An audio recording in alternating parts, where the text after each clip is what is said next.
দোকান থেকে তুলসীর মালা কিনে এনে গলায় পরলেই হবে ভুল। আসুন জেনে নিই তুলসী মালা পরার সঠিক নিয়ম।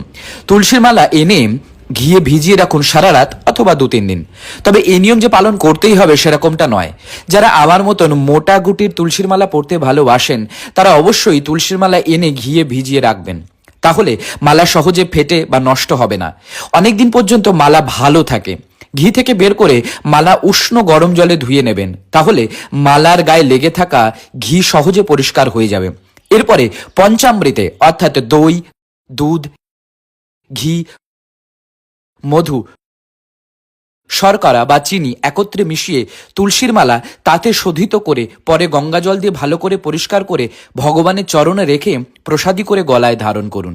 আমাদের বাড়িতে শালুগ্রাম শিলা নারায়ণ আছেন, তাই আমরা নারায়ণকে দিয়ে প্রসাদী করে নিই। আপনার বাড়িতে ভগবান শ্রীকৃষ্ণের চরণে দিয়ে প্রসাদী করে নেবেন। ভগবানের শ্রীবিগ্রহ